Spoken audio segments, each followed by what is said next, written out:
తెలుగు రాష్ట్రాల రాజకీయాల్లో కోటంరెడ్డి శ్రీధర్ రెడ్డి స్టైలే వేరు.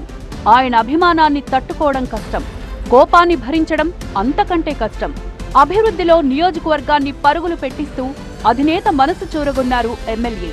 వివాదాలు వంతే స్థాయిలో శ్రీధర్ రెడ్డిని చుట్టుముట్టాయి. ఫ్యామిలీ పాలిటిక్స్ కు ఫేమస్ అయిన జిల్లాలో కోటంరెడ్డి కూడా తక్కువేమీ కాదని సోదరుడు గిరిధర్ రెడ్డిని ప్రమోట్ చేసే పనిలో బిజీగా ఉన్నారు. పెద్దారెడ్లకు పెట్టింది పేరైన సింహపురిలో సింహం మాదిరి తన బ్రాండ్ ఎప్పటికీ నిలిచిపోవాలి అన్నదే తన ఆశయమంటోన్న కోటంరెడ్డి శ్రీధర్ రెడ్డితో ఈ వారం క్రాస్ ఫైర్. నమస్కారం. కోటంరెడ్డి శ్రీధర్ రెడ్డి ప్రస్తుతం మనతో ఉన్నారు. నెల్లూరు రూరల్ ఎమ్మెల్యే ఆయన, తెలుగుదేశం పార్టీ. శ్రీధర్ రెడ్డి గారు, మీరు నెల్లూరు రూరల్ ఎమ్మెల్యేనా, రూరలరా? Rural MLA. కానీ రూరల్ అనుకుంటారు అంత మిమ్మల్ని? రూరల్ ఎమ్మెల్యే అంటే మీ రాజ్యం, మీ అడ్డా, మీరేమనుకుంటే అది అక్కడ శాసిస్తారు, మీరు అనుకున్నదే జరగాలి అని చెప్పి అని అంటుంటారు. శాసనసభ్యుడిగా ప్రజా సమస్యల పరిష్కారం, అభివృద్ధి కార్యక్రమాలు, రాష్ట్ర ప్రభుత్వం చేసే సంక్షేమ పథకాలు అర్హులకు అందటం, ఇవన్నీ పర్యవేక్షించడం ఎంతవరకే నా బాధ్యత. నెల్లూరు రూరల్కి ఎప్పుడు నేను ప్రజలకి ఒక సేవకుడిగా భావిస్తాను తప్ప రూరల్ ఇది నా అడ్డా, నేను చెప్పిందే జరగాల అన్న ఆలోచన, ధోరణి, అన్న ఉన్మాద వైఖరి ఏ కోశాన ఉంది. మరి లేకపోతే మీ మీద మర్డర్ అటెంప్ట్ దాకా ఎందుకు వచ్చింది? అది పోలీసులు జవాబు చెప్పాలా, లేదా మీలాంటి పరిశోధాత్మక జర్నలిస్టులు జవాబు చెప్పాలా? దాని గురించి శోధిస్తూ ఉన్నా. అన్ని విషయాలు తెలిసిన తర్వాత ప్రభుత్వం మీది, లోకల్ ఎమ్మెల్యే మీరు, అక్కడ మీరు ఏమనుకుంటే అది తెలుస్తుంది, జరుగుతుంది. ఇవన్నీ అనుచరులు మిమ్మల్ని మర్డర్ అటెంప్ట్ చేస్తానన్న అనుచరులు మీ వాళ్లే, అందరూ మీ వాళ్లే కదా. విషయం మీకు తెలియకుండా ఇంకెవరినో పరిశోధించమంటారు. రజనీకాంత్ గారు, హత్య చేస్తామన్న వ్యక్తులు మీ అనుచరులు అన్న మాట పచ్చి అబద్ధం. దయచేసి రజనీకాంత్ గారు సీనియర్ జర్నలిస్టు, TV9 అతిపెద్ద రేటింగ్ ఉండే ఛానల్. మీరు కూడా ఆ యొక్క అనుచరులు మీ వాళ్ళు అంటాం సమంజసం కాదు. వాళ్ళందరూ కూడా మొన్న 24 ఎన్నికల్లో నాకు బద్ద వ్యతిరేకంగా పనిచేసిన వ్యక్తులు, వైఎస్ఆర్ కాంగ్రెస్ పార్టీ జెండా పట్టుకున్న వ్యక్తులు. దాంట్లో 2-3 నాకు తెలుసు, మిగతా వాళ్ళు ఎవరో నాకు కూడా తెలియదు. కానీ తెలిసిన వాళ్ళు కూడా మీరు చెప్తున్నటువంటి ఆ సోకాల్డ్ వ్యక్తులు వైఎస్ఆర్ కాంగ్రెస్ పార్టీ జెండా పట్టుకుని నాకు వ్యతిరేకంగా మొన్న ఎన్నికలు చేయటమే కాకుండా ఆనాటి అధికార వైఎస్ఆర్ కాంగ్రెస్ పార్టీకి నేను దూరంగా జరిగిన వేళ, అధికారంలో లేని వేళ నా వెంట నడిచే నాయకుల, కార్యకర్తల మీద దౌర్జన్యానికి పాల్పడిన వ్యక్తులు. ఒక వ్యక్తి మాత్రం నా స్నేహితుడు కుమారుడు, ఆయన తండ్రితో నాకు సంబంధాలు ఉన్నాయి, వారితో నాకు సంబంధాలు లేవు. వారు బహిరంగంగా, రజనీకాంత్ గారు వీడియోలో బహిరంగంగా రూరల్ ఎమ్మెల్యేని చంపేస్తే డబ్బు అని ఒకడంటే, రేపే చంపేద్దాం అని ఒకడంటే, చంపేద్దాం అని ఒకడంటే, మళ్ళీ మాట్లాడదాం ఒకడంటే, దాన్ని తేల్చకుండా వైఎస్ఆర్ కాంగ్రెస్ పార్టీకి మొన్నటి ఎన్నికల్లో గట్టిగా జెండా పట్టుకుని పనిచేసిన వ్యక్తులు కూడా మీ అనుచరులే అని నన్ను అడుగుతున్నారంటే ఇది నిజంగా బాధాకరం. మీరు YSR Congress party or Congress party whatever 30 years మీరు అక్కడ ఉన్నారు కాబట్టి వైఎస్ఆర్ కాంగ్రెస్ పార్టీలో మీకు అనుచరులుగా కొనసాగిన వాళ్ళు ఇప్పుడు మీరు తెలుగుదేశం పార్టీ ఎమ్మెల్యే అయితే మీరు కలిసి మొత్తం ఎక్కడో ఏదో తేడా వచ్చి జరిగిన ఒక చిన్న వివాదాన్ని చాలా పెద్దదిగా చేసి చూస్తున్నారని కదా అనుమానం అందరిది. పెద్దదిగా ఎవరు చూపిస్తున్నారు? ఓ శాసనసభ్యుడిని చంపేస్తే డబ్బు. ఎందుకు మిమ్మల్ని నిజంగా చంపేద్దాం? కాదు శ్రీధర్ రెడ్డి గారు, మిమ్మల్ని చంపేస్తే అంత డబ్బు వస్తుందా? అది పోలీస్ విచారణలో తేలాలా? మీరు డబ్బు ఇస్తాను వ్యక్తులు తేలాలా? నాకు వైఎస్ఆర్ కాంగ్రెస్ పార్టీతో తీవ్రంగా విభేదాలు ఉన్నాయి. ఈనాడు కాదు, వైఎస్ఆర్ కాంగ్రెస్ పార్టీకి అధికారం ఉన్న వేళ, 16 నెలలు దూరంగా జరిగిన వేళ అనేక మంది వ్యక్తులు నాకు బహిరంగంగా ఫోన్ చేసి ఏ విధంగా హెచ్చరికలు జారీ చేసింది, బండికి గట్టేసుకోపోతామని చెప్పింది, లేపేస్తామన్నది మీరు సాక్ష్యాలతో సహా మీరు చూశారు, మీ అన్ని ఛానల్లో కూడా వచ్చాయి. కాబట్టి ఈ అంశం మీద పోలీసులు విచారణ చేస్తున్నారు, విచారణలో తేలుతాయి. కాబట్టి నాకు వ్యతిరేకంగా ఎన్నికల్లో వ్యతిరేకం చేసిన వ్యక్తుల్ని మీ అనుచరులు అంటే అక్కడ నాకు బాధేస్తుంది. కానీ శ్రీధర్ రెడ్డి గారు, ఓకే మీ అనుచరులు అవునా కాదా సరే, ఇన్వెస్టిగేషన్ ఏం జరుగుతుందో చూద్దాం. కానీ పాయింట్ ఏంటంటే మీకు అంత బద్ధ శత్రువులు ఎవరు? మిమ్మల్ని చంపేస్తే వాళ్ళకి డబ్బు వచ్చే అంత శత్రుత్వం ఉన్న అంత పెద్ద వ్యక్తి, వ్యాపారస్తుడా, రాజకీయ నాయకుడా, ఎవరు వీరు? వ్యాపార పరంగా నాకెవరితో భేదాలు విభేదాలు లేవు. స్థానికంగా అంత బద్ధ శత్రువులు నాకెవరూ లేరు. నాకు అనుమానం, నిర్ధారణ కాదు. ఎందుకంటే విషయం పూర్తిగా తెలియకుండా, ఆధారాలు దొరకకుండా గాలివాటుకు మాట్లాడటం నాకు ఇష్టం లేదు. నాకు అనుమానం ఈ విషయంలో వైఎస్ఆర్ కాంగ్రెస్ పార్టీ రాష్ట్ర నాయకత్వం మీద ఉంది. అయితే ఇది అనుమానం మాత్రమే. కరెక్టే. ఇవన్నీ తేల్చమని మిమ్మల్ని చంపిస్తే వాళ్ళకేం వస్తుంది? వాళ్ళంత ఖర్చు ఎందుకు పెట్టాలి మిమ్మల్ని చంపిస్తే? అది వారు చెప్పాలా, అది వారు చెప్పాలా, విచారణలో తేలాలా. మళ్ళీ చెప్తున్నా రజనీ గారు, దీనికి కారణం వైఎస్ఆర్ కాంగ్రెస్ పార్టీ రాష్ట్ర నాయకత్వమే అని నేను నిర్ధారించలేదు. నా అనుమానం మాత్రం వ్యక్తం చేశా. నేను అడిగేది ఒకటే, ఆ వీడియో మీరు విన్నారు, ఆ వీడియో మీరు చూశారు, ఆ సంభాషణలో నా పేరు వచ్చింది. రజనీ గారు అదే సంభాషణల్లో TV9 రజనీకాంత్ గారిని చంపేస్తే డబ్బు అంటే మీరు ఆలోచించారు?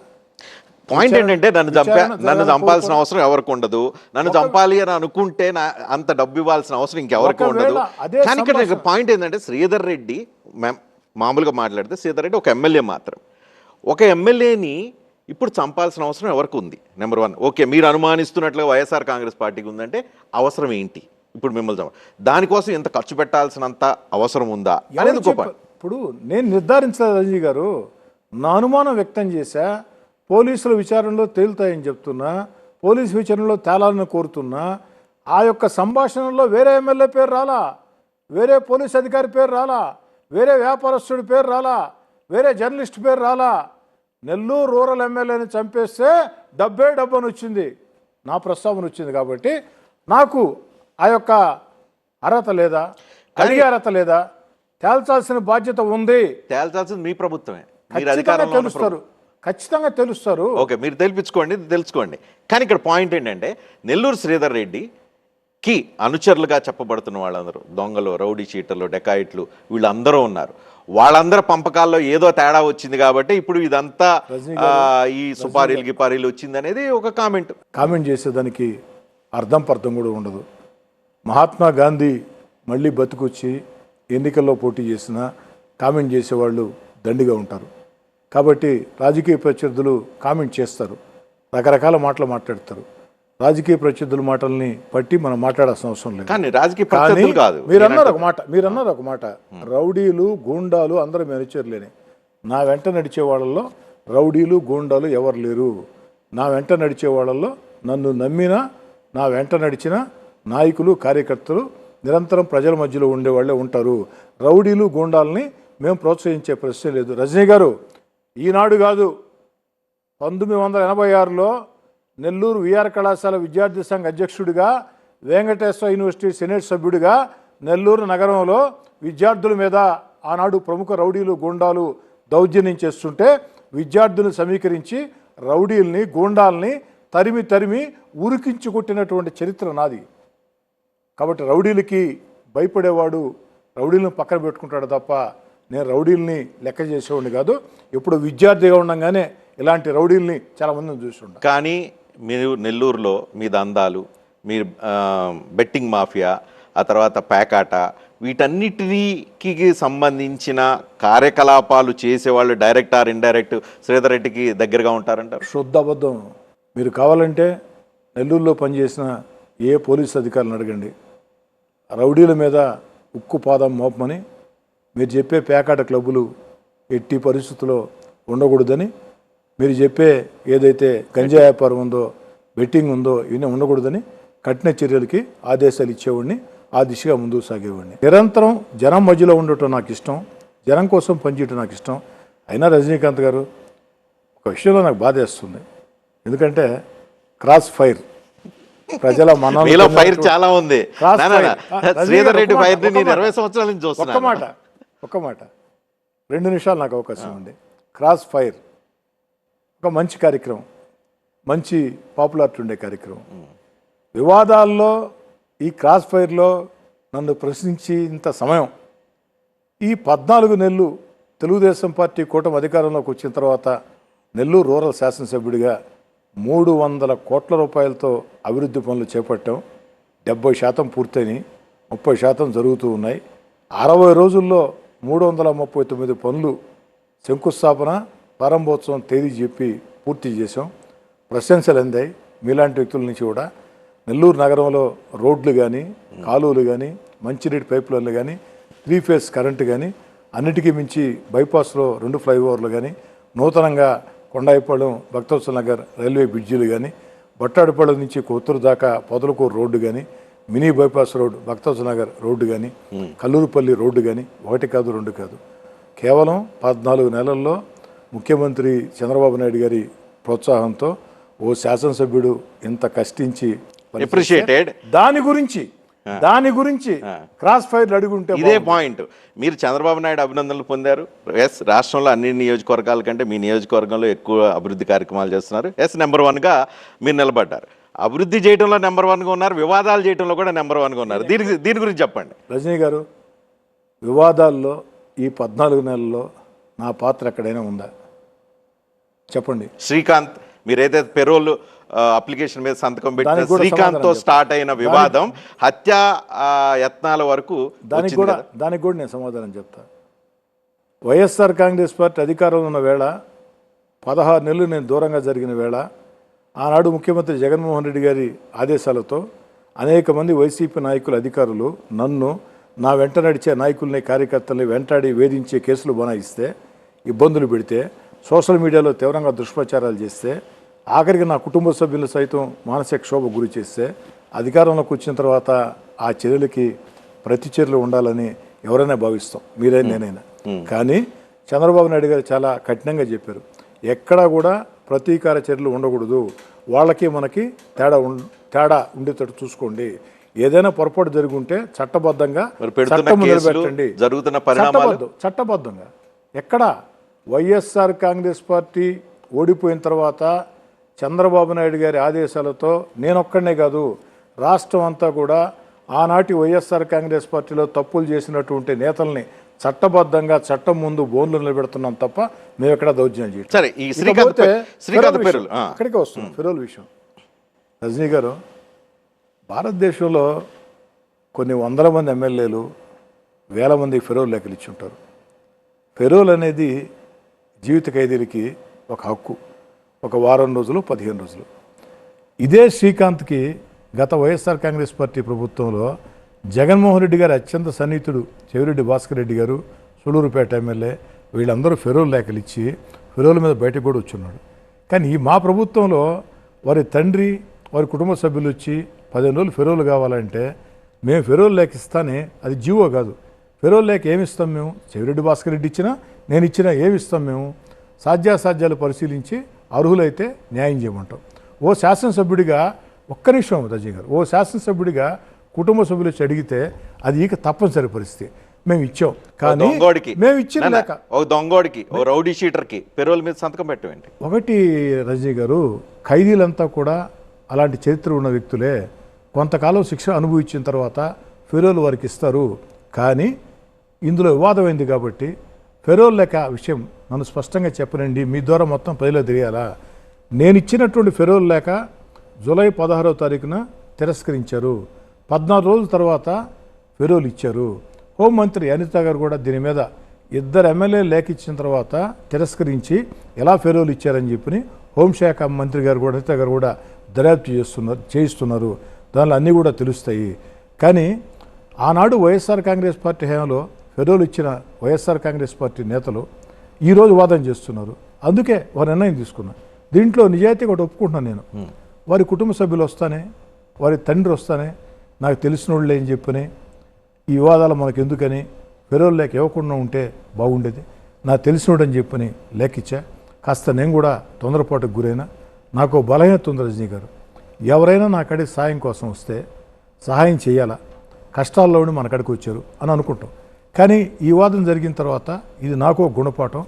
భవిష్యత్తులో మర్డర్లు చేసే వాళ్ళకి, బెట్టింగ్ చేసే వాళ్ళకి, ప్యాకెట్ ఆడే వాళ్ళకి, రౌడీ షీటర్లకి వాళ్ళు కూడా సాయం అడిగినా కూడా మీరు సాయం చేస్తారు. అలాంటి వ్యక్తులకు ఎందుకు సాయం చేస్తారు రజనీ గారు? మరి శ్రీకాంత్ చేసింది అదే కదా. అదే శ్రీకాంత్ కరుడుగట్టిన రౌడీ షీటర్. రజనీ గారు 2010 నుంచి అతను జైల్లో ఉన్నాడు. మధ్యలో ఒక 5 సంవత్సరాలు జైల్లో తప్పించుకొని కూడా తిరిగాడు. ఇన్నేళ్ళు అయింది, వాళ్ళ కుటుంబ సభ్యులు అడిగారు, అయినా తొందరపాటు అని చెప్తున్నా, ఈ విషయంలో తొందరపాటుకు పాల్పడ్డారని చెప్తున్నా. పెరోల్ వివాదం మీ ప్రభుత్వాన్ని ఇరుకాటం పెట్టింది అన్నమాట, వాస్తవం కదా? అది మీరు క్రియేట్ చేశారు, ఈ ఇరకాటానికి కారణం అని చెప్పి మీ పార్టీలోనే చాలామంది సన్నాయి నొక్కులు నొక్కుతున్నారు. నా దృష్టికి రాలేదు రజనీ గారు. పోనీ పెరోల్ వివాదం బయటికి రావటం వెనుక ప్రతిదానికి చర్య ప్రతిచర్య ఉంటుంది. బయటికి రావడానికి కారణం మీ పార్టీలో ఉన్న మీ వ్యతిరేక వర్గం, లేదా మీ జిల్లాలో ఉన్న కొంతమంది మీ వ్యతిరేక వర్గం అని అనుకోవచ్చా? మా పార్టీలో నా వ్యతిరేక వర్గం ఎవరు లేరు. లేరా?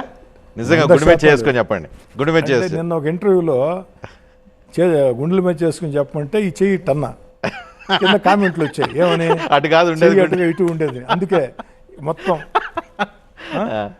చేసుకొని చెప్తున్నా, అటు గుండె మీద ఈ పక్క ఆ పక్క అన్ని పక్కలా కూడా. లేదా మీ పార్టీలో తెలుగుదేశం పార్టీలో నాకెవరు వ్యతిరేక. రాజకీయాలంటేనే కడుపుల్లో కత్తులు పెట్టుకొని కావలించుకొని చాలా మంచిగా ఉందని చెప్పుకోవటం, అనుబంధాలు ఆత్మీయతలు అంతా ఒక బూటకం, రాజకీయ నాయకులు అవసరం కోసం ఆడే నాటకం. కానీ రాజకీయ నాయకులు అంటేనే అట్లా ఉంటుంది కదా. మీ పెరోలు ఇష్యూ బయటకు రావటం వెనక కూడా మీ ప్రత్యర్థులు మీకు భవిష్యత్తు అవకాశాలను కట్ చేద్దాం అనుకున్నారు, వాళ్ళే జరిగిందనేది ఓపెన్ సీక్రెట్. బాగానే ఉంది. మీరు పాట పాడారు, మీరు కూడా నేను కూడా మాట చెప్పాలి మీకు. ఈ జీవన తరంగాలలో ఆ దేవుని చదరంగంలో ఎవరికెవరు సొంతం, ఎంతవరకు బంధం, పాటలు బాగుంటాయి. ఎగ్జాక్ట్లీ, పాటలు బాగుంటాయి. ఎగ్జాక్ట్లీ నేను అదే అంటున్నాను. ఇప్పుడు మీకు ఆ బంధాలు అనుబంధాలు లేవు కాబట్టి మీ వెనకాల ఎవరు కుట్ర చేశారు చెప్పండి. తెలుగుదేశం పార్టీలో నా వెనకాల ఎవరో కుట్ర చేయాల. నా మీద కుట్ర చేసి ఉంటే ఆ అవకాశం, ఆ ఆలోచన ఒక్క వైఎస్ఆర్ కాంగ్రెస్ పార్టీ మాత్రం ఉంటుంది. అది కూడా నెల్లూరు జిల్లా నాయకులు కాదు, రాష్ట్ర స్థాయిలో వైఎస్ఆర్ కాంగ్రెస్ పార్టీ నాయకులే ఇలాంటి కుట్రలు నా మీద చేసే అవకాశం ఉంది. రజనీ గారు, తమాషా ఏమిటంటే, ఇది ఒక్క 2 నిమిషాలు నాకు అవకాశం ఇవ్వండి. మీరు ఆనాడు వైఎస్ఆర్ కాంగ్రెస్ పార్టీ అధికారం ఉన్న వేళ 16 నెలలు నేను దూరంగా జరిగినప్పుడు నన్ను లక్ష్యంగా చేసుకుని వైసీపీ మంత్రులు, ఎమ్మెల్యేలు, YCP social media, YCP media అందరూ టార్గెట్ చేశారు. కానీ మూడోసారి ఎమ్మెల్యేకి ఎన్నికైన తర్వాత చంద్రబాబు గారు అవకాశం ఇచ్చారు, ప్రజలు ఓటేశారు, కార్యకర్తలు కష్టం చేశారు. కొంతకాలం పాటు నన్ను వైసీపీ వదిలేశారు, నా జోలికి రాలా. YSR Congress party social media రాలా, లేదా వైసీపీ మీడియా రాలా, నాయకులు రాలా. కానీ 4 నెలల నుంచి పత్రికల్లో, టీవీల్లో చంద్రబాబు నాయుడు గారేమో మంత్రివర్గ విస్తరణ చేస్తానని చెప్పని వారు చెప్పలా, కానీ పత్రికల్లో, టీవీలో వార్తలు వస్తూ ఉన్నాయి. మంత్రి అవుతాను నేను చెప్పలా. ఆ పత్రికల్లో, టీవీల్లో, సోషల్ మీడియా వచ్చే వార్తల్లో కొన్ని పేర్లతో పాటు నా పేరు ప్రముఖంగా వస్తూ ఉంది. ఈ 4 నెలలుగా, ఈ 4 నెలల నుంచి మళ్ళీ YSR Congress party social media, main media, YCP నాయకులు నన్ను లక్ష్యంగా చేసుకుని ఇష్టారీతిగా మాట్లాడుతున్నారు, విషయం కక్కుతున్నారు. మీకు మంత్రి పదవి రాకుండా ఉంటాం 100% మీరు మంత్రి పదవి మీరు ఎక్స్పెక్ట్ చేస్తున్నారు? రజనీ గారు, రాజకీయాల్లో ఉన్న వ్యక్తులు నేను పదవులు ఆశించడం లేదు, పదవులు నాకు అవసరం లేదంటే అది ఎక్కడైనా చెప్తే అది పచ్చి అబద్ధం, మీరు నమ్మొద్దు. రాజకీయాల్లో ఉన్న వ్యక్తులు ఎవరి స్థాయిలో వారు కార్పొరేటర్ కావాలనో, ఎమ్మెల్యే కావాలనో, కార్పొరేషన్ చైర్మన్ కావాలనో, మంత్రి కావాలనో కోరుకుంటారు. 3 సార్లు శాసనసభ్యుడిగా 16 నెలలు వైఎస్ఆర్ కాంగ్రెస్ పార్టీ అధికారంలో ఉన్న వేళ జగన్మోహన్ రెడ్డి గారితో విభేదించి వీధుల్లోకి వచ్చి పోరాటం చేసి ఇబ్బందులు పడ్డ నేను 3ఓసారి ఎమ్మెల్యే అయిన తర్వాత తెలుగుదేశం పార్టీ ప్రభుత్వంలో మంత్రి కావాలన్న కోరిక నీకు ఉందా అంటే ఉందనే చెప్తా. ఖచ్చితంగా ఉంది. వేమిరెడ్డి, సోమిరెడ్డి, ఆనం వీళ్ళందరినీ కాదని కోటంరెడ్డికి వచ్చే అవకాశం ఉందా? ఆకాంక్షించడం, ఆశించడం తప్ప. కోటంరెడ్డి శ్రీధర్ రెడ్డి నెల్లూరు జిల్లా నుంచి తెలుగుదేశం పార్టీలో మంత్రి కావాలని కోరుకోవటం నేను ఆశించడం తప్ప. 2 సంవత్సరాల క్రితం వచ్చిన వాళ్ళకి మంత్రి పదవి ఆశించడం తప్పే అని అనుకుంటే ఎవరన్నా? చంద్రబాబు గారి ఇష్టం, వారి నిర్ణయం ఇస్తారు. మీరు పార్టీలోకి వచ్చేటప్పుడు హామీ జరిగిందా? ఎన్నికల్లో ముందు నేను వచ్చిన వేళ జగన్మోహన్ రెడ్డి గారే 25 ఏళ్ళు ముఖ్యమంత్రిగా ఉంటారని జగన్మోహన్ రెడ్డి గారు, ఆయన అనుచరులు, ఆయన మీడియా మాట్లాడుతున్న వేళ, తెలుగుదేశం పార్టీ భవిష్యత్తు ఏమిటా అన్న ఆలోచన ఉన్న వేళ, ఇవన్నీ లెక్క చేయకుండా జగన్ గారితో విభేదించా, నాకు కుదరదు అనుకున్న తెలుగుదేశం పార్టీలోకి వచ్చా. చంద్రబాబు నాయుడు గారు, లోకేష్ గారు నన్ను గౌరవంగా చూశారు, ఈరోజుకి చూస్తున్నారు. నాకు ఎమ్మెల్యేగా అవకాశం ఇచ్చారు, నా నియోజకవర్గ అభివృద్ధికి అన్ని రకాల ప్రోత్సహిస్తున్నారు. ప్రత్యేకంగా అభినందిస్తూ ఉన్నారు. అంటే మీకు కాబట్టి- మంత్రి పదవి ఇస్తామని చెప్పి ఆ రోజు కాబట్టి- హామీ జరిగిందా? కాబట్టి ఎందుకంటే తెలంగాణలో పెద్ద పంచాయతీ ఉంది, వస్తానన్నప్పుడు మంత్రి పదవి ఇస్తా అని చెప్పారంటే ఇవ్వలేదంటే ఆయన రోజు పట్టుకొని బాధపడుతూ ఉన్నారు. మీకు కూడా అలాంటి బాధ అలాంటి హామీ ఏమైనా ఉందా? నేను తెలుగుదేశం పార్టీలో చేరేటప్పుడు చంద్రబాబు గారిని ఎమ్మెల్యే టికెట్ హామీ నేను అడగల, మంత్రి పదవి హామీ నేను అడగల. ఎమ్మెల్యే టికెట్ ఇస్తామని వాళ్ళు నాకు చెప్పలా, మంత్రి పదవి ఇస్తామని వాళ్ళు నాకు చెప్పలా. పార్టీలో చేరాము, కానీ వస్తుందని నమ్మకం అవకాశం ఉంది. ఇచ్చారు. రావాలని కోరుకుంటున్నా, వస్తుందని నమ్మకం ఉందా? రావాలని కోరుకుంటున్నా, వస్తుందని నమ్మకం ఉందా? రావాలని కోరుకుంటున్నా. నారాయణ ఆనం ప్రజెంట్ ఇద్దరు నెల్లూరు జిల్లా నుంచి రాజకీయం చేస్తున్నారు, మంత్రులుగా ఉన్నారు. వాళ్ళని ఎవరొకరిని పీకితేనే మీకు ఇవ్వాలి పదవి. అసలు అది కాదు రజనీ గారు, నాకు అర్థం కాదు ఏమిటంటే చంద్రబాబు నాయుడు గారు మంత్రివర్గ విస్తరణ చేస్తానని ఎక్కడా చెప్పలా. సోషల్ మీడియాలో వార్తలు వస్తూ ఉన్నాయి. కాబట్టి అసలు ఆలు లేదు, సూలు లేదు, కొడుకు పేరు సోమలింగం అన్నట్టు ఈ చర్చ అప్రస్తుతం. కానీ మీకు మంత్రి కావాలన్న కోరిక ఉందా అని మీరు మమ్మల్ని అడిగారు కాబట్టి ఓకే, నిజాయితీగా దాపురకు లేకుండా చెప్పా, కావాలన్న కోరిక ఉంది. రైట్. శ్రీధర్ రెడ్డి గారు, ఓ డైలాగ్ చెప్తాను, గుర్తు చేసుకోండి. ఎమ్మెల్యే ఉన్నా లేకున్నా ముఖ్యమంత్రి హోదాలో డాష్ డాష్ డాష్ వచ్చి పార్టీ జెండా కప్పాలి నేను చచ్చిపోతే అని మీరు ఎప్పుడో ఎక్కడో అన్న డైలాగ్ ఏమైనా గుర్తుందా? డాష్ డాష్ అన్నారు మీరు. ఆ డాష్లో మీరు ఆ పూరిస్తారని డాష్ డాష్ లేకుండా నేనే పూర్తి చేస్తాను. జగన్మోహన్ రెడ్డి గారు ముఖ్యమంత్రిగా ఉన్న వేళ, నేను రెండోసారి ఎమ్మెల్యేగా ఉన్న వేళ నెల్లూరుకి జగన్మోహన్ రెడ్డి గారు కార్యక్రమం మీద వస్తే దాంట్లో నన్ను మాట్లాడమని చెప్తే నేను కోరుకున్న మాట, నా అంతిమ యాత్రలో జగన్మోహన్ రెడ్డి గారు ముఖ్యమంత్రిగా పాల్గొవాలా.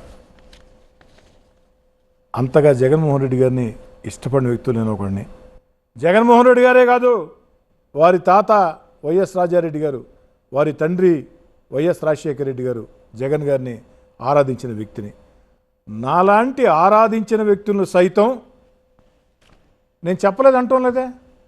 జగన్మోహన్ రెడ్డి గారు ముఖ్యమంత్రి హోదాలో నా అంతిమ యాత్రకు రావాలా అని ఆకాంక్ష ఉందని చెప్పానంటే ఎంత ఇష్టం లేకుంటే చెప్తాం. ఇంకో డైలాగ్ మరి ఒక్క నిమిషం, మరి అంత ఇష్టపడిన వ్యక్తుల్ని, నాలాంటి వ్యక్తులను కూడా జగన్మోహన్ రెడ్డి గారు కాపాడుకోలేకపోయారంటే, నాలాంటి వ్యక్తులను కూడా నిలబెట్టుకోలేకపోయాడంటే లోపం ఎక్కడ ఉందో మీరు ఆలోచించి. ఇంకో డైలాగ్ గుర్తు చేస్తా. ఆంధ్ర రాష్ట్రాన్ని భ్రష్టు పట్టించిన డాష్ వ్యక్తి డాష్లో దూకాలి. ఏంటి చెప్పండి, రెండు పూరించండి. నేను ఎక్కడ మాట్లాడలేదు అన్నమాట. జగన్ చంద్రబాబు నాయుడిని బావిలో దూకమని అనటం కాదు, ఆంధ్రప్రదేశ్ రాష్ట్రాన్ని భ్రష్టు పట్టించిన జగనే బావిలో దూకాలి మీరు చేసిన కామెంట్. ఇది కరెక్ట్. మీరు ఇందాక ఏంటంటే రెండో డైలాగు ఏదో నేనేదో చంద్రబాబు గారిని అన్నట్టు చెప్తే నాకు కాదు. నేను అంటాను, జగన్మోహన్ రెడ్డి గారు ప్రతిపక్ష హోదా లేదు, ప్రజలు ఇవ్వాల. కానీ ఒక పార్టీకి రాష్ట్ర అధ్యక్షుడు, శాసనసభ్యుడు, మాజీ ముఖ్యమంత్రి చంద్రబాబు నాయుడు గారిని రాజకీయంగా విమర్శించవచ్చు, తప్పులేదు. కానీ చంద్రబాబు నాయుడు గారిని రాజకీయంగా వ్యతిరేకించే శక్తులు కూడా, ప్రత్యర్థులు కూడా ఒకటి ఒప్పుకొని తీరాలి. ఈ రాష్ట్రంలో కాదు, ఈ దేశంలోనే అత్యంత సీనియర్ నాయకుడు, అన్ని రకాల అనుభవం, వయసు, సమర్థత అన్నీ. మరి అలాంటి చంద్రబాబు నాయుడు గారిని జగన్మోహన్ రెడ్డి గారు బావిలో దూకాలంటే నేను చెప్పాను, అయ్యా జగన్మోహన్ రెడ్డి గారు మీరు విధంగా మాట్లాడటం సమంజసం కాదు, అలా బావిలో దూకాలనుకుంటే ముందు నువ్వు దూకాలా. ఇక్కడ నా పాయింట్ ఏంటంటే, మీ దగ్గర రెండు ఎక్స్ట్రీములు కనిపిస్తూ ఉన్నాయి. జగన్మోహన్ రెడ్డి నేను చచ్చిపోతే వచ్చిన పార్టీ జెండా నాకు అప్పాలన్నారు. ఇంకోసారి జగన్మోహన్ రెడ్డి బావిలో దూకమని చెప్పి సలహా చెప్పారు. జగన్మోహన్ రెడ్డి మళ్ళీ మాట జగన్మోహన్ రెడ్డి గారిని బావిలో దూకమని నేను చెప్పలా. చంద్రబాబు నాయుడు గారు బావిలో దూకాలా అని జగన్మోహన్ రెడ్డి గారు అంటే దానికి కౌంటర్గా నిజంగా పరిస్థితి ఉంటే నువ్వు దూకాలయ్యా బావిలో అని చెప్పి. అదే దాని అర్థం, పామరులుగా అలా దాని అర్థం అదే అవుతుంది.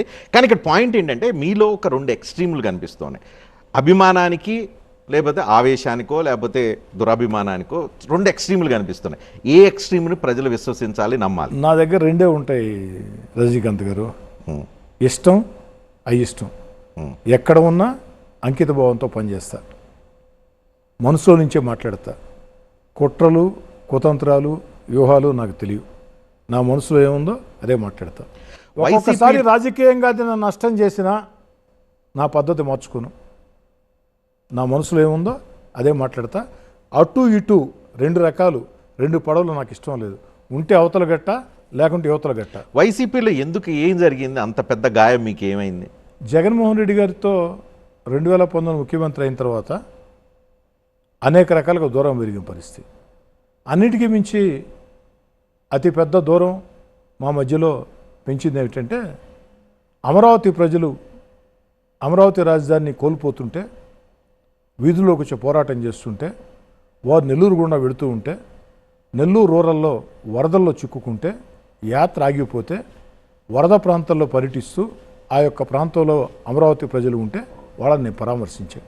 అది మానవత్వంతో చేసిన పని. ఆ దారిని వెళుతూ ఉన్నా నేను, ఆ దారిని వెళుతూ ఉన్నా. వారు అక్కడ ఉన్నారు, వరదల్లో చిక్కుకున్నారు. మా ఇక్కడ వరదలు ఉన్నాయి, రాత్రికి వరదలు ఇంకా ఎక్కువ కూడా వస్తాయి, మీరు మెయిన్ రోడ్లో మండపం ఉంది అక్కడ రండి అని చెప్పని మానవత్వంతో స్పందించారు. అది నేను చేసిన పెద్ద నేరం అయిపోయింది. అక్కడి నుంచి పూర్తి స్థాయిలో నా మీద అనుమానాలు. కానీ మీరు వైఎస్ఆర్ కాంగ్రెస్ పార్టీలో ఉండి కోవర్ట్గా తెలుగుదేశానికి పనిచేశారు, అందుకే మిమ్మల్ని దూరం పెట్టారు. అక్కడి నుంచి ఆ దూరం పెరిగి మీరు బయటికి వెళ్ళారని అంటూ ఉంటారు. ఎట్లా రజనీ గారు, మీరే రెండు మాటలు మాట్లాడేట? అంటే నేను రెండు ఇందాకేమన్నారు ఒక కాయనికి ఇందాకేమన్నారు రెండు సైడ్లు ఉంటాయి, నేను రెండు సైడ్లు టచ్ చేయడానికి ట్రై చేస్తున్నాను. ఇందాకేమన్నారు మీరు ఎక్కడ ఉన్నా కాస్త అంకితభావం అంటే మీరు ఆవేశం ఉన్నారు, అంకితభావం అని చెప్పి ఒకే పక్క ఉంటారు, ఎస్టీమ్ పోతారని చెప్పని. అలాంటి వ్యక్తులు కోట్లుగా పనిచేస్తారు. నేను వైఎస్ఆర్ కాంగ్రెస్ పార్టీ మీ మీద ఎంత టార్గెట్ చేసిందంటే రీజన్ ఏంది కనుక్కునే ప్రయత్నం. వైఎస్ఆర్ కాంగ్రెస్ పార్టీ టార్గెట్ చేసేదానికి వారి కారణాల వరకు ఉన్నాయి. ఏమున్నాయి? వారితో విభేదించా అధికారం ఉన్న వేళ. మీతో పాటు చాలా మంది విభేదించారు. అదే రఘురామకృష్ణరాజు గారిని వేధించలేదా? వైఎస్ఆర్ కాంగ్రెస్ పార్టీ అధికారంలో ఉన్న వేళ పార్లమెంటు సభ్యుల్లో రఘురామకృష్ణరాజు గారు మొట్టమొదటగా విభేదించారు. వారిని ఏ విధంగా వేధించింది మీకు తెలుసు. 16 నెలల ముందే విభేదించడం కాదు, వీధుల్లోకి వచ్చి పోరాటాలు చేసాం, నిలబడ్డం, ఎదిరించాం, కలబడ్డం. కాబట్టి ఆ బాధ, ఆ కోపం వాళ్ళకు ఉంటుంది. అంటే రాజకీయంగా మీ స్కూలింగ్ అంతానేమో ఏబీపీలో జరిగింది, కాలేజీలేమో వైఎస్ఆర్ కాంగ్రెస్ పార్టీలో జరిగింది. ఇప్పుడు డిగ్రీ ఇక్కడ జాయిన్ అయ్యారు, తెలుగుదేశంలో జాయిన్ అయ్యారు. మీ జీవితం అంతా, రాజకీయ జీవితం అంతా యాంటీ తెలుగుదేశంతో ముడిపడి ఉంది.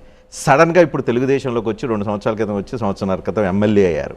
అడ్జస్ట్ అవుతున్నారా? సెట్ అయిందా? మీకు మానసికంగా అన్ని రకాలుగా రాజకీయంగా దగ్గరగా అనిపిస్తుందా తెలుగుదేశం పార్టీ? అన్ని రకాలుగా సంతోషంగా ఉండ, ముఖ్యంగా నారా లోకేష్ గారి ప్రేమాభిమానాలతో, నారా లోకేష్ గారి ఆశీస్సులతో కాకాబడుతున్నారా? సంతోషంగా ఉంది. లొకేషన్ కాకాబట్టి అలవాటు రజనీ గారు మీ కోటమిరెడ్డి శ్రీధర్రెడ్డికి లేదు, కాకాబట్టి అలవాటు లేదు. నిజం చెప్తున్నా, నారా లోకేష్ గారి ప్రోత్సాహంతో అన్ని రకాల, ముఖ్యమంత్రి చంద్రబాబు గారు కూడా అన్ని రకాల గౌరవిస్తున్నారు. సంతోషంగా ఉన్నా. ఎందుకని చెప్తాను రజనీ గారు, మీరు అన్నారు కాకాని, అలాంటి అలవాటు నాకు లేదు. ఏదున్నా ముక్కు సూటిగా మాట్లాడతా. అంతకుముందు జగన్ పట్టారు, అక్కడ వర్కౌట్ కాలేదు, ఇప్పుడు లోకేష్ పట్టుకున్నారు అంటున్నారు. మీరు అలా అనుకుంటే నేనేం చేయలేను. కానీ నారా లోకేష్ గారు నేను గమనించింది ఏమిటంటే, చాలామంది అడుగుతుంటారు నన్ను, నారా లోకేష్ గారి గురించి ఒక్క మాటలో ఏం చెప్తామని. నారా లోకేష్ గారి గురించి ఒక్క మాటలో చెప్పాలంటే అతిశక్తి కాదు అనుకుంటే చెప్తున్నా. ఒక ఎన్టీ రామారావు గారు, ఒక చంద్రబాబు నాయుడు గారు ఇద్దరు కలిస్తే ఒక నారా లోకేష్ గారు. మంత్రి పదవి గ్యారెంటీ మీకు. రజనీ గారు ఇందాకే చెప్పా, మీరు అలా మాట్లాడితే నాకు సమాధానం లేదు. 4 ఛానల్స్కి వచ్చి నేను ప్రెస్ కాన్ఫరెన్సుల్లో నారా లోకేష్ గారిని కాకబడితే మంత్రి పదవులు వచ్చే పరిస్థితి కాదు. ఎన్టీ రామారావు గారిలో ఉండే పట్టుదల, మాట ఇస్తే మాట తప్పనటువంటి వైను, అదేవిధంగా ఈ సమాజంలో పేదోళ్ళకు న్యాయం చేయాలన్న తపన, అదేవిధంగా చంద్రబాబు నాయుడు గారు తన సమర్థ పరిపాలన. రజనీ గారు ఒక మాట అడుగుతున్నాం మనల్ని, 25 ఏళ్ల ముందు చంద్రబాబు నాయుడు గారు కంప్యూటర్లు అంటే చాలామంది ఏమన్నారు, మాలాంటి వాళ్ళం కూడా కంప్యూటర్లు కూడు పెడతాయన్నారు. అలాంటి కంప్యూటర్లో గూడు పెట్టాయి, దిశ మార్చాయి. అంటే ముందు చూపుతో ముందుగానే ఈ దేశంలో ఏ ముఖ్యమంత్రికి ఆలోచన ఆనాడు చంద్రబాబు గారికి వచ్చింది. మరి ఈనాడు ప్రపంచం అంతా క్వాంటమ్ వ్యాలీ అంటుంది. అదే క్వాంటమ్ వ్యాలీ ఈ దేశంలో ఏ ముఖ్యమంత్రి చేపట్టిన విధంగా ఆ దిశగా ఆలోచన సాగిస్తుంది. అంటే ఇంత విజనరీని మీరు తెలుసుకోవడానికి, మీరు శోధించడానికి 25 ఏళ్ళు టైం పట్టింది. ఖచ్చితంగా. నాకు బాగా జీవితం ఒక అనుభవం. గతాన్ని గుర్తుంచుకో, భవిష్యత్తు నిర్మించుకో. జీవితంలో ప్రతి అడుగు కూడా ఒక పాఠం. రాజకీయాలు ఎప్పుడు కూడా నిరంతర విద్యార్థులమి. ఎందుకు చెప్పానంటే మీకు ఈ 2 ఎన్టీ రామారావు గారిలో ఉండే పట్టుదల, ప్రజల కోసం చేయాలనే తపన, ఇచ్చిన మాట తప్పకుండా పోవటం, అదేవిధంగా చంద్రబాబు నాయుడు గారిలో ఉండే ఒక భవిష్యత్ దర్శిని, భవిష్యత్ దిక్సూచి, ఒక సమర్థ నాయకత్వం, ఒక మంచి సంక్షోభాల సమయంలో కూడా ఏదైతే కష్టపడి పనిచేసే తత్వం, ఇవన్నీ కలిసి నారా లోకేష్ గారిలో ఉన్నాయి.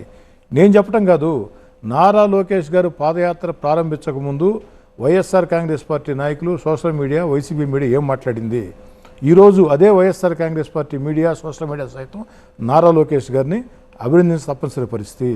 నారా లోకేష్ గారు ఆంధ్ర రాష్ట్రంలో చేపట్టినటువంటి ఆ పాదయాత్ర ప్రజలకో భరోసా, కార్యకర్తలకో నమ్మకం, కార్యకర్తల దగ్గర చేసి. మీరు చంద్రబాబు టీమా, లోకేష్ టీమా? Telugu Desam party team. ఈరోజు ఇద్దరిలో ఎవరిని చూజ్ చేసుకుంటారు? ఎవరితో కలిసి పనిచేయడానికి చూజ్ చేసుకుంటారు? అంటే మీరు ఏదో రకంగా వివాదాలు సృష్టించడం తప్ప. శ్రీధర్ రెడ్డి అంటే వివాదాలు. చంద్రబాబు, శ్రీధర్ రెడ్డి నోన్ ఫర్ వివాదాలు. వివాదం లేకుండా శ్రీధర్ రెడ్డి ఉన్నాడు. చంద్రబాబు ఇద్దరిలో ఎవరిని దగ్గరగా ఫీల్ అవుతుంది? మీరు ఆఖరి ప్రశ్న అడిగారు, ఇది మంచి ప్రశ్న. మీరు ఎవరిని దగ్గరగా ఫీల్ అవుతుంటారంటే, నాకు లోకేష్ గారితో బంధం ఎక్కువ. చంద్రబాబు గారితో బంధం ఉంది, కానీ లోకేష్ గారితో బంధం ఎక్కువ. ఓకే, నేను 2011-12 కాలంలో గురించి ఒకసారి మీకు గుర్తు చేస్తాను. బాగా గుర్తు. ఆ రోజుల్లో మీరు కాంగ్రెస్ పార్టీలో ఉన్నారు. జగన్మోహన్ రెడ్డి కాంగ్రెస్ పార్టీని విభేదిస్తున్న రోజులు. మీరు రెగ్యులర్గా TV9 స్టూడియోకి మీరు, అంబటి రాంబాబు ఇద్దరు వచ్చేవాళ్ళు. మీరు ఇద్దరే, జగన్మోహన్ రెడ్డికి ఇద్దరే ఆ రోజుల్లో. మాట్లాడాలన్నా, ఏదైనా చెప్పాలన్నా, కమ్యూనికేట్ చేయాలన్నా, ప్రత్యర్థులు తిట్టాలన్నా, ఆయన చేస్తున్న ఓదార్పు యాత్ర గురించి మాట్లాడాలన్నా, ఆ సందర్భంలో మీరు ఒకరోజు మిమ్మల్ని స్టూడియోలో అడిగారు, మీరు గుండెలు చీలిస్తే మీ లోపల ఎవరు ఉంటారని అడిగారు. మీరు ఏమని చెప్పారు? జగన్మోహన్ రెడ్డి ఉంటారని చెప్పారు. ఈ రోజు పరిస్థితి ఏంటి? ఈ రోజు సేమ్ క్వశ్చన్ అడుగుతున్నాను. అంత ఇష్టపడ్డాం. అదులేండి, గతం కదా. ఇప్పుడు చీలిస్తే ఎవరు కనిపిస్తున్నారు మీకు? అంత ఇష్టపడ్డాం జగన్మోహన్ రెడ్డి గారిని, అంత ఇష్టపడ్డాం కాబట్టి. జగన్మోహన్ రెడ్డి గారు అంత ఇష్టపడకుంటే నాకు విభేదాలు వచ్చిండే కాదేమో. జగన్మోహన్ రెడ్డి గారిని కూడా ఒక సగటు రాజకీయ నాయకుడిలా నేను మామూలుగా రాజకీయ బంధం అనుకో ఉంటే అంత విభేదాలు వచ్చేవాడం కాదు. ఎక్కువ ప్రేమించాం కాబట్టి ఆ ప్రేమలో నుంచే ద్వేషం పుట్టొచ్చు, ఆ ప్రేమలో నుంచే బాధ కలగచ్చు, ఆ బాధ ద్వేషంగా మారవచ్చు. కాబట్టి అంతగా ఇష్టపడ్డామని చెప్పని బహిరంగానే చెప్తున్నదంటే తేడా ఉంది. ఇప్పుడు మీ గుండెలు చీలిస్తే ఎవరు కనిపిస్తారు? తెలుగుదేశం పార్టీ శాసనసభ్యుడిగా నా గుండెల్లో ఎవరు ఉంటారు? నేను రకరకాల అనుకుంటాను. తెలుగుదేశం పార్టీ శాసనసభ్యుడిగా నాకు ఎన్టీఆర్ కనిపించవచ్చు, దాంట్లో చంద్రబాబు కనిపించవచ్చు, లోకేష్ కనిపించవచ్చు. మీకు ఎవరు కనిపిస్తారు మీరు చెప్పండి. ఖచ్చితంగా చంద్రబాబు నాయుడు గారు ఉంటారు, లోకేష్ గారు ఉంటారు. రజనీ గారు, మీరు TV9లో ఒక సీనియర్ జర్నలిస్టు, మీ గుండెల్లో ఎవరు ఉంటారు? అనుక్షణం TV9 ఛానల్ ఉంటుంది, అంతే కదా. మరి తెలుగుదేశం పార్టీ శాసనసభ్యుడిగా నా గుండెల్లో తెలుగుదేశం పార్టీ జెండా ఉంటుంది, తెలుగుదేశం పార్టీ అభిమానం ఉంటుంది. చంద్రబాబు గారు ఉంటారు, నారా లోకేష్ గారు ఉంటారు, పెద్ద ఆయన ఎన్టీఆర్ గారు. వారు రాజకీయాలు రాకముందే చిన్నప్పుడే వారి అభిమానులని. ఆటగాడు, వేటగాడు, పాటగాడు, కొండవీటి సింహం, బొబ్బులు పులి, సర్దార్ పాపారాయుడు, రౌడీ రావుడు, కొంటి కృష్ణుడు, గజదొంగ, అనేక సినిమాలకి చూసిన వ్యక్తులని. మీది వింటుంటే సారీ టు సే బాగా జపం అయితే బాగా చేస్తున్నారు. నేను ఎప్పుడు కూడా నా గుండెల్లో ఏముంటే అదే మాట్లాడతా. దాన్ని మీరు జపం అనుకోండి, పొగడుతనుకోండి, రాజకీయ వ్యూహం అనుకోండి, ఏదైనా అనుకోండి. అయినా రజనీ గారు తెలియకుండా. నెల్లూరు వాళ్ళని పట్టుకోవడం కష్టం. దట్టు మీలాంటి వాళ్ళని ఇంకా పట్టుకోవడం కష్టం. మాటలు నేర్పటంలో, మాటలు ట్విస్ట్ చేయటంలో, అభిమానాన్ని చూపించడంలో, ద్వేషం చూపించడంలో, కక్ష కట్టడంలో అన్నిటికీ సమర్థులు అంటారు. నిజమేనా? స్వచ్ఛమైన వ్యక్తులు నెల్లూరు జిల్లా వ్యక్తులు స్వచ్ఛంగా ఉంటారు కాబట్టి సంతోషం వచ్చినా, బాధ వచ్చినా, కోపం వచ్చినా తెలుస్తుంది. మేము కడుపుల్లో కత్తులు పెట్టుకొని కాపురాలు చేసుకోం. పొడి చేస్తారు, నేరుగా పొడి చేస్తారు. ఏదైనా సంతోషం, బాధ వ్యక్తం చేస్తాం. నెల్లూరు ప్రజలు స్వచ్ఛంగా ఉంటారు. అయినా రజనీ గారు, నాకు అర్థం కాని ఏమిటంటే, క్రాస్ ఫైర్ ఇందాకే చెప్పే చాలా మంచి కార్యక్రమం. ఒక తెలుగుదేశం పార్టీ ఎమ్మెల్యేని మీ గుండెల్లో ఎవరు ఉంటారంటే ఎవరు ఉంటారని చెప్తారు. ఏమో తెలుసుకుందాం. ఇంకా వేరే వేరే మార్పులు చేర్పులు ఏమైనా జరుగుతున్నాయేమో. పేరోల్ ఇష్యూ తర్వాత ఈ హత్య రాజకీయాల తర్వాత ఏమైనా మారిందేమో తెలుసుకునే. పేరోల్ ఇష్యూ అంశమే కాదని చెప్తున్నా. హత్య రాజకీయాలు నాకే సంబంధం. వాళ్ళు ఎవరో రౌడీలు, గుండాలు వీడియో పెట్టి రూరల్ ఎమ్మెల్యేని చంపేస్తే డబ్బు అంటే దాన్ని తేల్చండా అని చెప్పి నేను చెప్తుంటే నాకేం సంబంధం? వీటిలో ఎక్కడైనా నా పాత్ర ఏమైనా ఉందా? శ్రీధర్ గారు, మీరు నెల్లూరు ఎమ్మెల్యే. అసలుకే దాన ధర్మాలు మీరు చాలా చేస్తారని చెప్పి బయట పాపులారిటీ ఉంది. కానీ మీ అఫిడవిట్ చూస్తే 2 కోట్లే కనిపిస్తుంది. ఏందంత తక్కువేనా? మీ ఆస్తులు ఇంతకంటే లేవా? ఒకటి రజనీ గారు, నాది 1000 కోట్లు 100 కోట్లు ఆస్తులుండే కుటుంబం కాదు. నా తండ్రి ఎమ్మెల్యే కాదు, నా తాత మంత్రి కాదు. ఓ మధ్యతరగతి రైతు కుటుంబం, మా గ్రామంలో రాజకీయ కుటుంబం స్వాతంత్రం వచ్చినప్పటి నుంచి ఇప్పుడు దాకా మా గ్రామంలో మేమే సర్పంచులు, మా కుటుంబ సభ్యులే సర్పంచులు. కానీ ఓ శాసనసభ్యుడు కాకముందే, అంటే 2014లో నేను శాసనసభ్యుడైతే 2000 సంవత్సరంలోనే 14 ఏళ్ల ముందే రియల్ ఎస్టేట్ వ్యాపారంలో నాకు సంబంధాలు ఉన్నాయి. రియల్ ఎస్టేట్ వ్యాపారం నేరుగా చేసి ఉన్నా. ఆ రియల్ ఎస్టేట్ వ్యాపారాన్ని కొనసాగిస్తూ ఉన్నా. మరి ఇంత రియల్ ఎస్టేట్ నెల్లూరులో ఉండి రియల్ ఎస్టేట్ వ్యాపారం చేస్తే 2 కోట్లేనా మీ ఆస్తి? కొన్ని కాంట్రాక్టులు కూడా భాగస్వామ్యం ఉన్నాయి. కానీ ఓ శాసనసభ్యుడిగా నాకు అనేక అవకాశాలు వస్తూ ఉంటాయి. దీంట్లో దాపరికం లేకుండా మీకు చెప్తున్నా, నేను ఎక్కడా రాజకీయ దందాలకు పాల్పడను, నేను ఎక్కడా రాజకీయ అవినీతికి పాల్పడను. దాంట్లో రెండో ఆలోచన కూడా లేదు, మీరు వెరిఫై చేసుకోవచ్చు. కానీ శాసనసభ్యుడు కాకముందే రియల్ ఎస్టేట్ వ్యాపారం ఉంది. శాసనసభ్యుడు అయిన తర్వాత కాస్త రియల్ ఎస్టేట్ ప్రముఖులు నాతో బంధాలు, అనుబంధాలు, సంబంధాలు కోరుకుంటారు. కాబట్టి దాని ద్వారా నాకు వచ్చినటువంటి అవకాశాలు ఏతున్నాయో నేను నా వెంట నడిచే నాయకులు, కార్యకర్తలు. ఎందుకని చెప్తాను రజనీ గారు, చాలామంది అనుకుంటారు రాజకీయ కార్యకర్తలు అంటే తెల్లసొక్క వేసుకుంటే వాళ్ళు చాలా చాలా ఆర్థికంగా బాగుంటారని. కానీ 100కి 95% మంది బాగుండరు. కానీ మీ దగ్గర దండిగా డబ్బులు ఉన్నాయని చెప్పి అనుకుంటారు. ఎందుకంటే మీ ప్రత్యర్థి ఆదాల ప్రభాకర్ రెడ్డి 312 కోట్ల రూపాయల ఆస్తిపరుడు అకార్డింగ్ టు అఫిడవిట్. మీరు చూస్తే 2 కోట్ల రూపాయల అఫిడవిట్ మాత్రం కనిపిస్తుంది. కానీ మీ ఇద్దరి మధ్య ఫైట్ చేసి ఆయన ఓడించారంటే దాని వెనక మీ దగ్గర శక్తి యుక్తులు ధనం అంతా ఖర్చు పెట్టారు. ప్రజాబలం, తెలుగుదేశం పార్టీ కూటమి అనుకూల వాతావరణం, నా వెంట నడిచే నాయకుల, కార్యకర్తల కష్టం. అందుకనే నా వెంట నడిచే నాయకులు, కార్యకర్తలకి నేను భుజం తట్టి బొగ్గగిల్లితే సరిపోదు. జగన్ గురించి అంటున్నారు అంతే కదా? నేను ఎవరి గురించి మాట్లాడటం లేదు. ఎవరైనా మీరు ఎవరి గురించి మన కూడా చూసాం, ప్రెస్ కాన్ఫరెన్స్ లో మీరు ఎవరైనా భుజం తట్టి బొగ్గగిల్లటం అంటే జగన్ గురించి మాట్లాడుతున్నారా?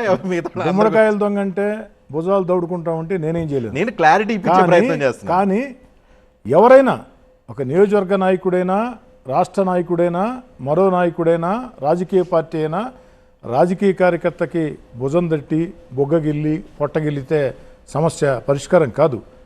రాజకీయ కార్యకర్తల్లో దాదాపు ఒక 70-80% మంది ఆర్థికంగా ఇబ్బందులు ఉండేవాళ్ళు ఉంటారు.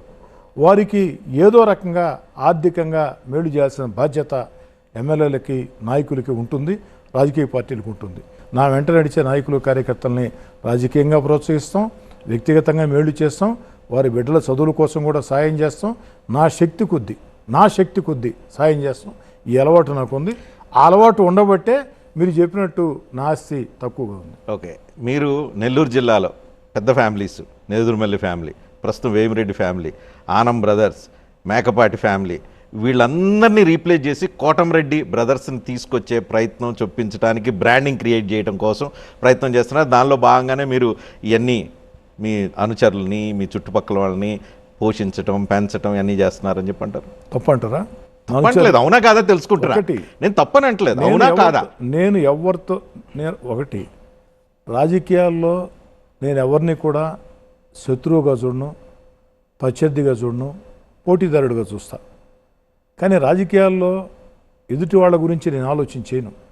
మనం బలంగా ఉంటే, మనం ప్రజల్లో బలంగా ఉంటే, మనం కార్యకర్తలు బలంగా ఉంటే, మనం రాజకీయంగా బలమైతే మన ప్రత్యర్థులు ఆటోమేటిక్గా బలహీనం అవుతారు. నేను ఇందాక చెప్పిన ఫ్యామిలీలు ఏదైతే నెల్లూరు జిల్లా చాలా పెద్ద చరిత్ర, రాజకీయ చరిత్ర ఉన్న ఫ్యామిలీని ఢీకొట్టి నిలబడి మీరు వాళ్ళని సమఉజ్జీలుగా చూసి ప్రత్యర్థులుగా వాళ్ళకి ఎదురు నిలబడి రాజకీయం చేయగలిగే పరిస్థితి ఉందా?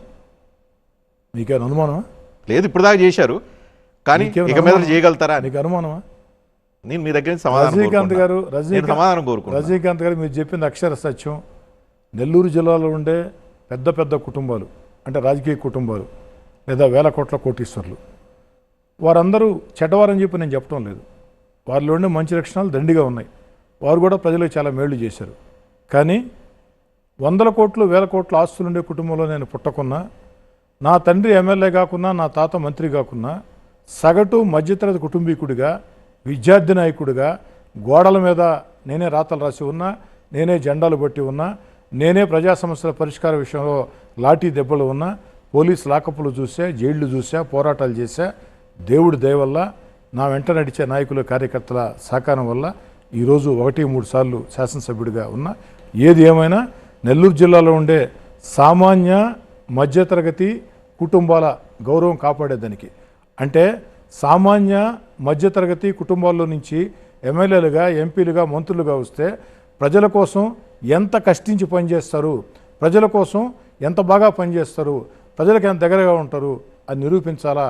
అడుగడుగున మధ్యతరగతి కుటుంబాల, సామాన్య కుటుంబాల గౌరవాన్ని కాపాడాలా అని తాపత్రపడే వ్యక్తిని, ఆ సామాన్య కుటుంబాల గౌరవం పెంచేదానికి అన్ని రకాల ఒక సమర్థవంతమైన రాజకీయ కార్యకర్తగా, రాజకీయ నాయకుడిగా అనేదానికంటే, ఎమ్మెల్యేగానే కాడికంటే ఒక సమర్థ రాజకీయ కార్యకర్తగా అనుక్షణం పనిచేస్తా. ఎమ్మెల్యే అంటే ఎలా ఉండాలంటే, ఎమ్మెల్యే అంటే కోటమిరెడ్డి శ్రీధర్రెడ్డిలా ఉండాలా. ఎందుకంటే కోటమిరెడ్డి శ్రీధర్రెడ్డి సామాన్య మధ్యతరగతి కుటుంబీకుడు. అలాంటి వాళ్ళు ఎమ్మెల్యేలు అయితే ప్రజలకు ఎంతో మేలు చేస్తారు. ఈ మాట ఎమ్మెల్యే అంటే శ్రీధర్ రెడ్డి లాగా, నిమ్మల రామానాయుడు లాగా ఉండాలని చెప్పి ముఖ్యమంత్రి చంద్రబాబు నాయుడు ఈ మధ్య ఎక్కడో కామెంట్ చేస్తే అది చాలామంది ఈ పార్టీలో ఉన్న వాళ్ళకే చాలామంది జలసీ క్రియేట్ చేసిందని, అందరూ చాలామంది బొగ్గలు నొక్కుంటున్నారని వింటున్నాను. నిజమేనా? అంటే మీరు విన్నట్టే నేను కూడా విన్నా, సగం వరకే. ఏంటా సగం అంటే, చంద్రబాబు నాయుడు గారు జనాంతికంగా కొంతమంది మంత్రులతో, ఎమ్మెల్యేలతో మాట్లాడుతూ, ఎమ్మెల్యేలు అంటే మంత్రి నిమ్మల రామానాయుడు లాగా, కోటమిరెడ్డి శ్రీధర్రెడ్డిలా ఉండాలా, ప్రజలకు దగ్గరగా ఉండాలా అని మాట్లాడినట్టు మీరు విన్నట్టే నేను కూడా విన్నా అంతవరకు. కానీ దానివల్ల ఎసిడిటీ పెరిగిందంట, అది నాకు తెలియదు, నా దృష్టికి రాలేదు. దానివల్ల తెలుగుదేశం పార్టీ ఎమ్మెల్యేలు చంద్రబాబు గారి ప్రశంసలు పొందాలంటే మేము కూడా నిమ్మల రామానాయుడు గారి మాదిరిగా, కోటమిరెడ్డి శ్రీధర్రెడ్డి మాదిరిగా పనిచేయాలా అని. ఏం చేస్తుంటారు నియోజకవర్గంలో? గడప గడపకు తిరుగుతుంటారు. నాకు తెలిసినప్పటి నుంచి మీరు గడప గడపకు తిరుగుతుంటారు. అయిన వాళ్ళకి కాని వాళ్ళకి, ఆఫీస్కి వచ్చిన వాళ్ళకి పనులు చేస్తానని అంటారు, పెరోల్ మీద సంతకం పెడుతుంటారు అప్పుడప్పుడు. సో అందుకని అలాంటి పనులు అందరూ చేయమని చెప్తారా? మీరు కూడా తోటి ఎమ్మెల్యేలు ఎవరని చెప్పాలంటే? అంటే మీరు చెప్పిన 2 విషయాలు బాగున్నాయి కదా. మూడోది బాగాలేదు. గడప గడపకే అన్నారు, మంచిదే కదా. ఓ ఎమ్మెల్యే 5 ఏళ్లకు ఒకసారి ఓట్ల కోసం వచ్చే రాజకీయ నాయకుడు కాదు. ఎమ్మెల్యే అంటే నిరంతరం ప్రజల మధ్యలో ఉండాలి. నా నియోజకవర్గంలో ఈ 11 ఏళ్లలో 1-4 సార్లు ఇంటింటికి వెళ్ళా. గ్రామాలు, నగరంలో వార్డులు అయితే కొన్ని 100 సార్లు వెళ్ళి ఉంటా. ఇటీవల నా తమ్ముడు కోటమిరెడ్డి గిరిధర్రెడ్డి కూడా ఇదే అడుగుదాం అనుకుంటున్నా. ఏంటిది, నెక్స్ట్ ఎలక్షన్లో మీరు పోటీ చేస్తున్నారా, మీ తమ్ముడు పోటీ చేస్తారా? ఉన్నది నియోజకవర్గం ఒకటే. ఆ నియోజకవర్గంలో ప్రస్తుతం శాసనసభ్యుడు శ్రీధర్ రెడ్డి, తర్వాత మీ తమ్ముడు గిరి అక్కడ పాదయాత్ర చేస్తున్నాడు. ఈ నియోజకవర్గం ఇప్పుడు శ్రీధర్ రెడ్డి నియోజకవర్గం అనుకోవాలా, భవిష్యత్తులో గిరివశం కాబోతుందని అనుకోవాలా? కోటమిరెడ్డి శ్రీధర్ రెడ్డిగా నా అభిప్రాయం మీరు అడిగితే, ప్రజల ఆశీస్సులతో, కార్యకర్తల సహకారంతో, చంద్రబాబు నాయుడు గారు, లోకేష్ గారి ఆశీస్సులతో నా తమ్ముడు కోటమిరెడ్డి గిరిధర్ రెడ్డి 29 ఎన్నికల్లో నెల్లూరు రూరల్ ఎమ్మెల్యేగా కావాలన్నది నా ఆకాంక్ష. కానీ చెప్తాను, ఒక్క నిమిషం. కానీ టికెట్లు ఇచ్చేది చంద్రబాబు నాయుడు గారు, వారి మాటే శిరోధార్యం. ఇక కోటమిరెడ్డి శ్రీధర్ రెడ్డి ఏం చేస్తారంటే, ఈ ఒక్క ప్రశ్నకు మాత్రం ఈరోజు నేను సమాధానం చెప్పలేను. వైరాగ్యం వచ్చిందా? రాజకీయ వైరాగ్యం వచ్చిందా? నా జీవితకాలం చివరి శ్వాస విడిచే వరకు, ఓపిక ఉన్నంత వరకు రాజకీయాల్లో ఉంటా. ఒక్కటి రజనీ గారు, రాజకీయాల్లో ఉండటం అంటే ఈ మధ్య ఆంధ్ర తెలంగాణ 2 చూస్తున్నాము. ఇక్కడంతా ఇంటి పోట్లు, కుటుంబ పోట్లు ఎక్కువైనాయి. మీకేమైనా ఉన్నాయా అలాంటి పోట్లు? ఎందుకు నా కుటుంబంలో అంటే మీ ఒత్తిడి ఏమైనా ఉందా? మీ తమ్ముడికి నియోజకవర్గం ఇచ్చేసి వేరే పని చేసుకుందామని ఏమైనా అనుకుంటున్నారా అని? నేను ఒకటి, నా తమ్ముడు కోటమిరెడ్డి గిరిధర్ రెడ్డి నా వెంట నడిచే నాయకులు, కార్యకర్తలు నా రాజకీయ ప్రస్థానంలో కష్టం చేసినట్టుగానే నా రాజకీయ ఎదుగుదలలో నా తమ్ముడు కోటమిరెడ్డి గిరిధర్ రెడ్డి పాత్ర దండిగా ఉంది. నేను 15 సంవత్సరాలు ఏకదాటిగా 3 సార్లు ఎమ్మెల్యేని.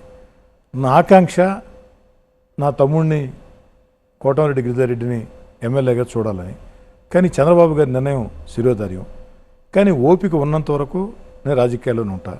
రాజకీయాల్లో ఉండటం అంటే ఎమ్మెల్యేలు, ఎంపీలు, మంత్రులుగానే కాదు, ఒక రాజకీయ పార్టీకి తెర వెనుక కష్టం చేసే వ్యక్తులు కూడా దండిగా ఉండాలి. ఆ యొక్క కష్టం చేసే అలవాటు, ఇష్టంగా చేసే అలవాటు నాకుంది. కాబట్టి నేను ఖచ్చితంగా రాజకీయాలు ఉంటా, దాంట్లో ఎలాంటి అనుమానం లేదు. మీరు వైఎస్ఆర్ కాంగ్రెస్ పార్టీ నుంచి వచ్చారు. ఇంకా వైఎస్ఆర్ కాంగ్రెస్ పార్టీలో చాలామంది, నెల్లూరులో పెద్ద పెద్ద నాయకులు చాలామంది ఉన్నారు. వాళ్ళు అనేక సందర్భాల్లో మీకు ఇప్పుడు తారసపడుతూ ఉండొచ్చు, లేదు అనుకుంటే వాళ్ళతో గత స్నేహం ఉండొచ్చు. అది కంటిన్యూ చేస్తున్నారా? తారసపడినప్పుడు అసలు మాట్లాడే పరిస్థితి, ఎందుకంటే ఆంధ్రప్రదేశ్లో రైట్ టు లెఫ్ట్ రెండు సైడ్లో ఉండాలి, మధ్యలో ఎవరు ఉండకూడదని. పాత రోజుల్లో నెల్లూరు జిల్లాలో రాజకీయ పార్టీ, ఏ రాజకీయ పార్టీ అయినా ఏదైనా పెళ్ళిళ్ళు పేరెంటాలంటే, మంచి చెడ్డ అంటే, సావులు కర్మంతాలంటే వెళ్ళే పరిస్థితి, మాట్లాడుకునే పరిస్థితి ఉండేది. ఇప్పుడు కాస్త తగ్గింది అది. కానీ మిగతా పార్టీలతో నాకు పెద్ద విభేదాలు లేవు, కానీ వైఎస్ఆర్ కాంగ్రెస్ పార్టీ ఏతర పార్టీలతో పెద్ద విభేదాలు నాకేం లేవు. కానీ అందరూ స్నేహంగా ఉంటారు, సఖ్యతగా ఉంటారు. జనసేన, బీజేపీ అంటే మా మిత్రపక్షం, కమ్యూనిస్ట్ పార్టీలు సిపిఎం, సిపిఐ, కాంగ్రెస్ అందరూ బాగానే ఉంటారు, ఎక్కడా కూడా తేడా ఉండదు. కానీ వైఎస్ఆర్ కాంగ్రెస్ పార్టీ నాయకులతో మాత్రం కాస్త తీవ్రంగా విభేదాలు ఉన్నాయి, ఉద్రిక్త వాతావరణం ఉంది. మీరు చెప్పినట్టు మండుతుందా దాదాపుగా అందరితో, నల్లపురెడ్డితో, అనిల్తో, సరే కాకంతో అంటే బై న్యాచురల్గా మండుతుంది అనుకోండి. దాదాపుగా ఒక్క మాటలో చెప్పాలంటే అందరితో మాట ఎక్కడన్నా కలిసినా కూడా మాట్లాడుకునే పరిస్థితి కూడా లేదు. ఏదో ఎయిర్పోర్ట్లోనో రైల్వే స్టేషన్లో. ఇప్పుడు సడన్గా మీకు జగన్మోహన్ రెడ్డి తారసపడ్డారు అనుకోండి, ఏం చేస్తారు? నాకా? ఎక్కడ తారసపడతారు? పెళ్లిలోనో, ఎయిర్పోర్ట్లోనో, రోడ్డు మీద. స్పెషల్ ఫ్లైట్లో పోతారు, నేను స్పెషల్ ఫ్లైట్లో పోను. హెలికాప్టర్లో పోతారు, నేను పోను. లేదు తారసపడ్డారు, ఏమంటా గౌరవంగా నమస్కారం పెడతాం కదా. పెడతారా? అది కాదు రజనీ గారు, తప్పలేదు. నేను అనేది ఆ డిగ్నిటీ మెయింటైన్ చేయడం తప్పలేదు. పాలిటిక్స్ అట్లా లేవు కదా. జగన్మోహన్ రెడ్డి గారు నాకు తారసపడతారని నేను అనుకోవటం లేదు. ఒకవేళ నిజంగా తారసపడితే గౌరవం నమస్కారం పెడతాం. దానిలో తప్పే ఉంది? తప్పేమైనా ఉందా?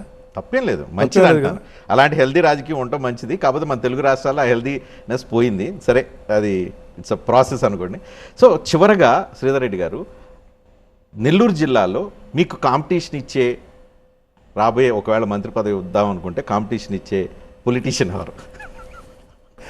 చంద్రబాబు నాయుడు గారి ఇష్టాలు బట్టి సరే, అది మంత్రి నిర్ణయిస్తారు. అల్టిమేట్ గా చంద్రబాబు నాయుడు ఇష్టాలు. నెల్లూరు జిల్లాలో ఉండే ప్రతి ఎమ్మెల్యే అర్హుడే. మీకు నియరెస్ట్ కాంపిటీటర్ ఎవరు? నెల్లూరు జిల్లాలో ఉండే ప్రతి ఎమ్మెల్యే అర్హుడే. మీ నియరెస్ట్ కాంపిటీటర్ వేమిరెడ్డి కుటుంబం నుంచి ప్రశాంత్ రెడ్డి మీ కాంపిటీషన్. నెల్లూరు జిల్లాలో ఉండే సోమిరెడ్డి చంద్రమోహన్ రెడ్డి సుదీర్ఘ కాలం నుంచి ఎదురు చూస్తున్నారు. నెల్లూరు జిల్లాలో ఉండే ప్రతి శాసనసభ్యుడు మంత్రికి అర్హుడే. చంద్రబాబు గారి సమీకరణలు బట్టి, పరిస్థితులను బట్టి నిర్ణయం తీసుకుంటారు. మాలో తగాదాలు లేవు. రజనీకాంత్ గారు మాకు తగాదాలు పెట్టద్దు. 2029లో మీ మంత్రి పదవి పోయినా ఇదే పద్ధతులు ఇప్పుడు ఎలా ఉన్నారో అలానే ఉంటారా? దాంట్లో రెండో ఆలోచన కూడా లేదు, మీరే చూస్తారు. ఎందుకంటే రాజకీయ నాయకులు ఒక మాటకి దాదాపు విలువ తగ్గే పరిస్థితి. అంటే కొన్ని కారణాలతో రకరకాల వ్యక్తులు మాట్లాడిన మాటలు కావచ్చు, మరొకటి కావచ్చు. కానీ మీకు నేను ఖచ్చితంగా చెప్పగలుగుతా, 2029లో కూడా ఈరోజు TV9 స్టూడియోలో రజనీకాంత్ గారి సమక్షంలో ఏం చెప్పానో అదే మాట చెప్తా, దాంట్లో అనుమానం లేదు. మీరు ఎలాంటి అనుమానం పెట్టుకోకండి. షూర్, పక్కా. Then best of luck and good luck. మీకు మంత్రి పదవి రావాలని కోరుకుంటున్నాను. థ్యాంక్ యూ రజనీ గారు.